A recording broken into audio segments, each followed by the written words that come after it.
All right, guys. All right, guys. Let me get to the center of this. Excuse me. Um, guys, I'm it's my turn.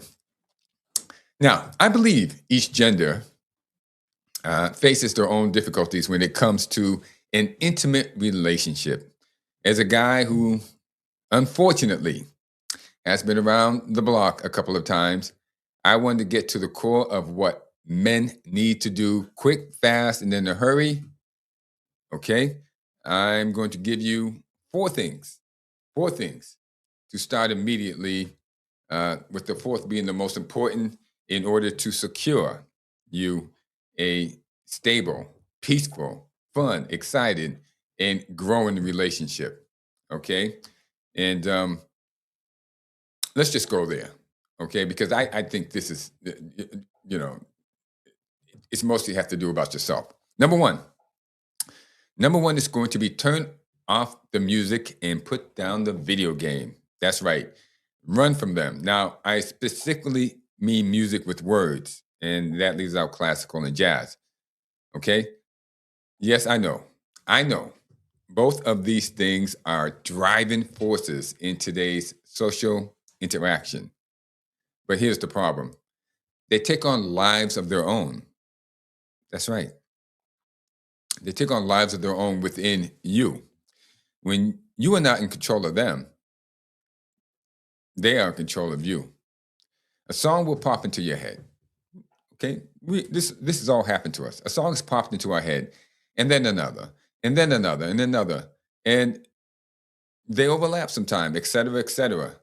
And you can't even stop them. They just keep coming in. This song from yesterday, that song from 5 years ago, that song from, well, we're not even going to talk about how many years ago, but it could go back years and years and years. Just song after song popping in your head, and you can't stop it.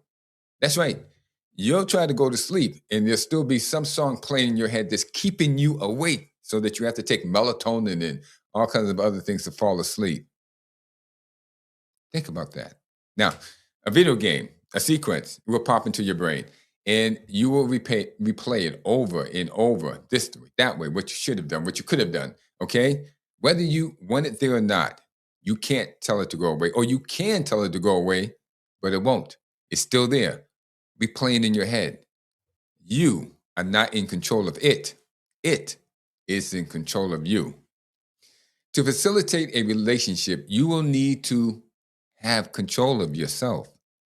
But you can't control you when something else is controlling you. You can't focus when there are things roaming around in your head that will not allow you to focus on what is currently happening around you. So that's number one. Number two, reduce, if not eliminate, getting high or drinking. Yes, I know that most states have legalized marijuana and alcohol is legal in all 50 states, but both of them are made to look like they're manageable. But neither one of them are. Marijuana, being honest with you, I'm being honest to all you guys who smoke it, is a gateway drug to cocaine, heroin, and meth. And even if you don't get off that, it is addictive. I mean, even if you don't get off marijuana to go to those things, it is addictive. I've known people who are still smoking marijuana, weed, whatever you want to call it, after 20, 30, 40 years. It has ruined their life. They can't hold a job, they're paranoid, whatever the case may be. That's called addiction. That's not doing something. If they wanted to, they still couldn't stop smoking marijuana. So they will tell you it's not addictive. That is a lie. Okay? Beer and wine. Beer and wine are gateway beverages to tequila, whiskey, and vodka. And whether it's beer, wine, marijuana, etc., drugs, alcohol, they are responsible for at least, I'm putting it all the way down, at least 50% of all the bad decisions you will make, not only concerning relationships, but in other aspects of your life. Again, you need to be able to focus on what is occurring around you, and these things will impair and retard your focus. Number three, identify where you need to be in order to get better in life. In other words, identify what you need to do in order to get better in life. Identify what is holding you back. What is holding you back from being the person you want to be? In other words, it is time for a mental and spiritual self checkup. In this checkup, be honest with yourself. Yeah, it's going to hurt. Write down the things that you cannot stop doing. Write down your addictions on one side and write down what you would like to accomplish, what you would like to do in your life on another side. Make it 10 of each. Okay. Write them down. The things that you are doing that you can't seem to stop doing, might as well call them addictions. That's what's going to happen when you do a self checkup on yourself. When you identify on the self checkup, identify them as addictions if you've been doing them over 5 years. Okay, and then write down uh, the things that you want to do, the things you would like to accomplish in life. Now, let's take a look at this: envy, gluttony, greed, sloth, lust, anger, which slash resentment, judge slash pride. Are you consumed by one or more of those things? Now, these are known as the 7 deadly sins. I use the acronym XLAP to remind myself of them every day. That's how important it is. These are words used to describe a symptom, gluttony, overeating, greed, sloth when you sleep too much, laziness, lust, when you can't keep your mind off, the opposite sex. These are words used to describe a symptom, but unbeknownst to you, these words are forces that take on a spiritual life of their own inside of you. Think of your brain as a computer. Then understand that these sins are like a program that is running underneath your subconscious computer. They're running every day, whether you like it or not. Okay? You don't even know they're running, but they are. They are affecting every decision you make without you realizing it. They are actually the sources behind all of your addictions. And fourth, let me take that off the screen here. The fourth is go to church. That's right, I said it. Go to church. Why? Okay. I have found that all of our problems have a spiritual base. Sounds creepy, sounds scary. But whether it is anger, alcohol, drugs, envy, laziness, music, pornography, overeating, video games, etc., if you want to reduce or eliminate anything that is impairing you from going forward and achieving your best self, you need to get stronger mentally, physically, and spiritually, with the spiritual being the most important part of the three.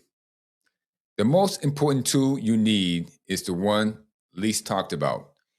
Without it, you will be on medication or in therapy, which are really big businesses because those are the two things that are talked about the most. Yeah. And going to the gym. Get physical. You got to do this. So you're going to spend all your money in the gym. And then the other one, the mental. They're going to put you on medication or send you to therapy in order to say that you need to get your mental straight. Okay. Now, I've done the mental and the physical avenues, and they're good, but ultimately they're going to lead you to failure. You're not going to overcome your addictions. Nope. Why? The reason why is because you are in a fight against the forces you're in a fight you didn't know you were in. Okay. And you need to become spiritually aware of it. And the forces that are arrayed against you, you need to know what's pushing at you. And when you don't understand the spiritual, you're not getting the full picture. Okay. These forces are not only attempting to destroy you, but everything that you hold dear, family, friendships, and yes, even life. It doesn't matter how much money you have or do not have. It doesn't matter what race you identify as. That's right. It doesn't matter if you're black, white, Asian, Mexican, Spanish, da da da da da da da da da da, Eskimo, da da da da da da da. It doesn't matter. Every person on this earth is in this fight, whether you choose to accept it or not. So when we talk about spirituality, I once was a Protestant Christian. Then I became a Muslim. Then I became a Buddhist.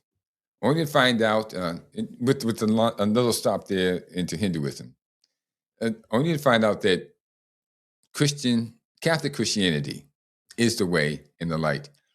Now, that's not to say you cannot be Buddhist, Hindu, Jewish, or Muslim to get past the forces that are arraigned against you. You can be of any religion, but you are going to have to understand and incorporate some Christian principles to come out on top. Understand what is working against you and how to defeat it. That is what's going to determine whether you are able to land and maintain a stable relationship. Guys, the woman who attaches herself to you wants a never give up, never surrender winner. You don't have to be the biggest, strongest guy in order to be that guy. You don't have to be an athlete. You don't have to be the best looking guy in order to be that guy. You don't have to be a megalomaniac genius to be that guy. You have to be prepared spiritually to face what you are up against. That will make you a winner and a person she feels confident being around and following. So that's all four. All four. Go to church, do a self-identify, reduce, if not eliminate, drinking and any drug use, whether it's prescription or non-prescription, and turn off the music and put down the video games. Okay? Now,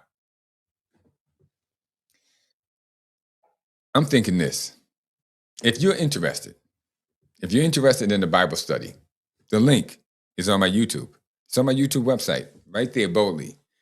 If you go to the YouTube website, just hit on this video and then click on the YouTube channel underneath it. It's going to be this little thing that you click on. It'll take you right to the website.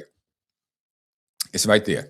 And if any of you guys, okay, men, if you want me to go deeper into any of these topics, leave a comment.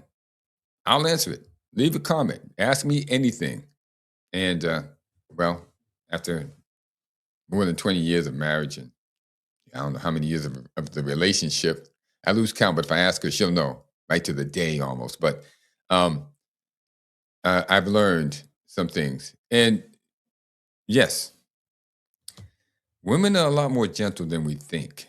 We've wanted them to be tough, and they've given us all this equality talk and dialogue about that, but they're not really all that as they try to purport them to be.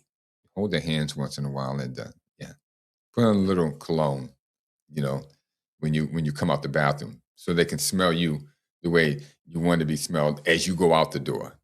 Give them something in the house that you give everybody else outside the house. So, thank you for coming. I'll answer anything. I guarantee, whether you are a Buddhist, a Christian, Hindu, Jew, or Muslim, as a guy, we are, for the most part, going through the same things when it comes to a relationship. And that's my speech to men. Thank you for coming.